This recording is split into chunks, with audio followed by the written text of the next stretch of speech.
हाय viewers, आज मैं आपको रविंद्रनाथ टैगोर द्वारा लिखा गया उपन्यास बहुरानी सुनाऊंगी। तो चलिए शुरू करते हैं ये उपन्यास।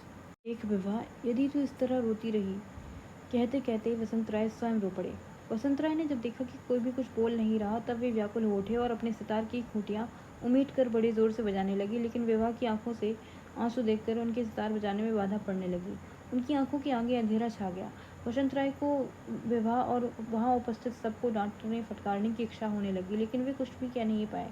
उनका कंठ रुद्ध गया और सितार उन्हें रखना पड़ा। अंत में विदाई का समय आ पहुंचा। उदयादित्य को बहुत देर तक सीने से लगाए रहने के बाद उन्हें अंतिम बात कही। इस सितार को यहीं छोड़े जा रहा हूँ, अब इसे नहीं बजाऊंगा। सुरमा बेटी, तुम सुखी रहो। विवाह।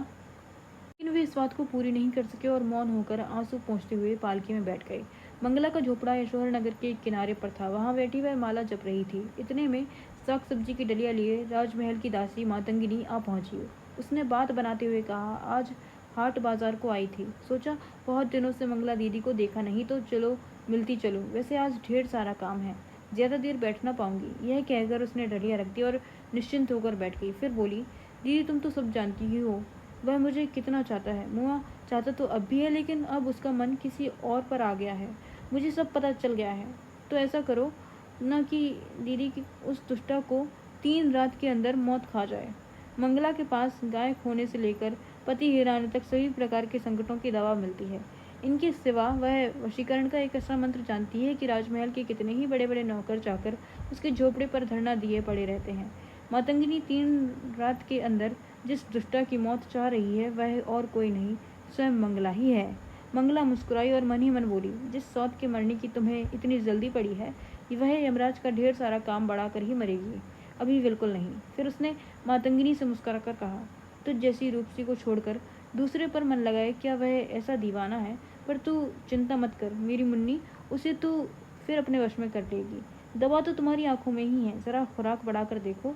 अगर उससे काम ना बने तो मैं तुम्हें एक जड़ी देती हूँ, उसे पान के साथ खिला देना। और वह उठकर एक सूखी सी जड़ी ले आई। फिर उसने मातंगिनी से कहा, बता तेरे राजमहल की क्या खबर है? मातंगिनी धीरे से बोली, सुनो दीदी, उस दिन हमारे राजा के जमाई आए थे, लेकिन वे जिस दिन आए उसी रात बिना किसी से कुछ कहे, बिना कुछ बतलाए चले भी गए। सच बात क्या है जानती हो? हमारी बहुरानी है ना, उन्हें किसी का सुख फूटी आंख नहीं सोआ था।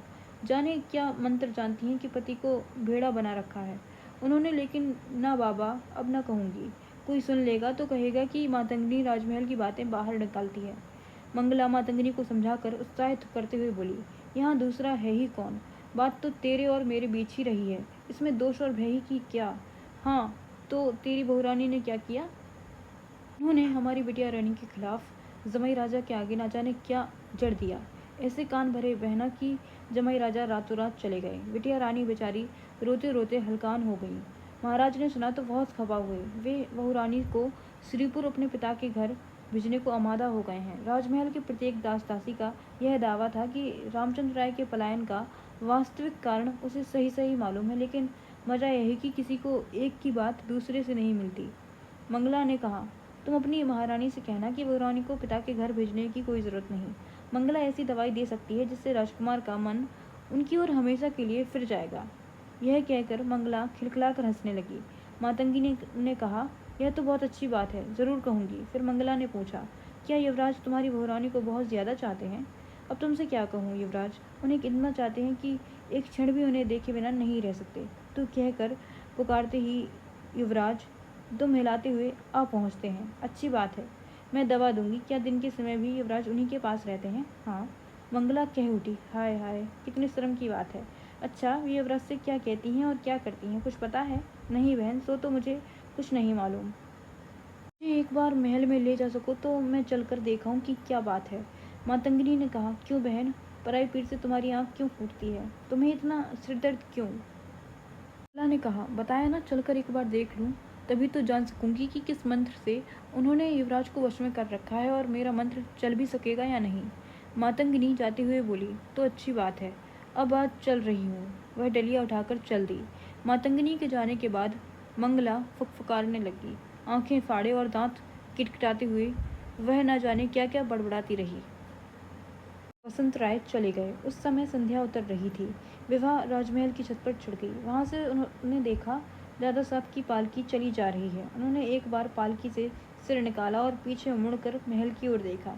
फिर पालकी आंखों से ओझल हो गई, लेकिन विभा वहीं खड़ी उसी ओर देखती रही। तारे निकल आए, दिए जल उठे, पथ जनशून्य हो गए, लेकिन विभा चुपचाप खड़ी सूने पथ की ओर देखती रही। सुरमा ने उसे सब जगह ढूंढा और जब वह कहीं नहीं मिली तो छत पर पहुंची। विभा को गले लगाकर उसने स्नेह भरे स्वर में पूछा, क्या देख रही हो विभा? विभा ने लंबी सांस लेकर कहा, पता नहीं क्या देख रही थी। आजकल वह ऐसी ही खोई खोई अन्यमनस्क सी रहने लगी है। इतने बड़े महल में भी वह बेघर और बेदर है। उसके दादा साहब थे, वे भी चले गए। चंद्रद्वीप से अब उसे कौन लेने आएगा? शायद राम मोहन आए, परंतु पता नहीं इस समय वह कहाँ है। इस दुख में भी थोड़ा सा सुख बचा है। उसके ऐसे प्रेम करने वाले भैया हैं, प्राणों से प्यारी भाभी है, लेकिन उन पर भी विपद की छाया मंडराने लगी है। जिस महल की दीवारों को भेद कर दारुण भय अदृश्य रूप से मंडरा रहा हो, उस महल को वह अपना घर कह ही कैसे सकती है। उदयादित्य ने सुना कि नौकरी से बर्खास्त किए जाने के बाद सीताराम की दुर्दशा हो रही है। उसकी आमदनी का कोई जरिया नहीं और खर्चे में एक पाई की भी कमी नहीं। पास में नहीं और खाने वालों की कोई कमी नहीं। विधवा बहन, बूढ़ी माँ और अविवाहित कन्या का बोझ माथे पर। स्वयं शौकीन आदमी। यह सब सुनकर राजकुमार उदयादित्य दयाद्र हो उठे और उन्होंने उसकी मासिक वृत्ति निर्धारित कर दी। उदयादित्य ने भागवत की भी उसी प्रकार सहायता की। जब प्रतापादित्य को राजकुमार के इस आचरण का पता चला तो वे बहुत ही बिगड़े। इधर वे युवराज के हर काम पर निगाह रखने लगे थे।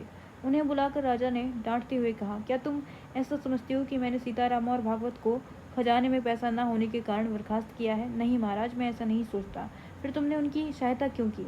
उदयादित्य ने धीरे से कहा, मैं दोषी हूँ। आपने उन्हें दंड देकर मुझे दंडित किया है, यही सोचकर मैं उन्हें हर महीने दंड स्वरूप रुपया दे रहा हूँ। लेकिन प्रतापादित्य अपनी ही बात कहते गए, मैं हुक्म देता हूँ कि आगे से तुम उनकी एक सदाम की भी मदद नहीं करोगे।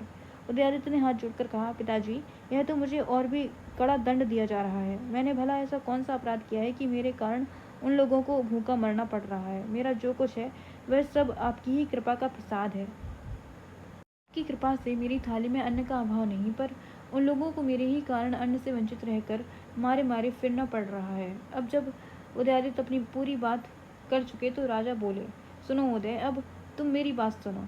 मैंने भागवत और सीताराम को बर्खास्त किया। अब जो कोई उनकी सहायता करता है वह मेरे विरुद्ध आचरण करता है।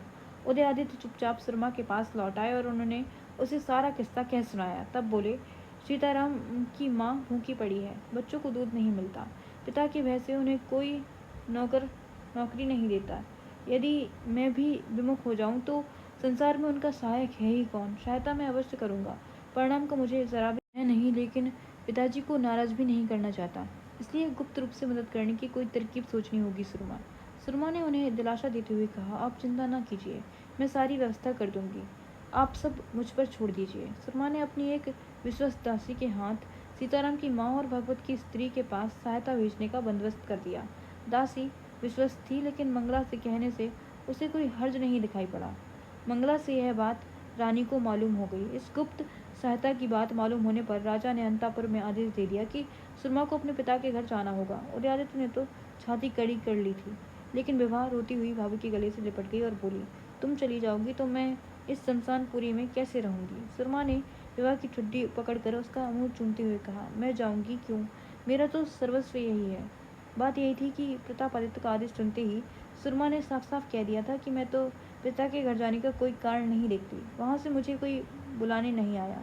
मेरे पति भी नहीं चाहते कि मैं जाऊँ, इसलिए मैं तो नैहर जाना आवश्यक नहीं समझती। प्रतापादित्य ने सुना तो जल भुनकर खाक हो गए।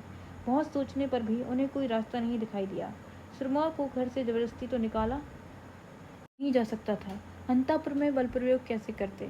उन्होंने रानी को बुलाकर कहा, सुरमा को पिता के घर भेज दो। रानी ने कहा, मगर यह भी तो सोचिए कि उदय का क्या होगा? राजा ने झुंझलाकर कहा, उदय बच्चा तो है नहीं, और फिर मैं राजकाज की सहूलियत के लिए सुरमा को उसके पिता के घर भेज रहा हूँ।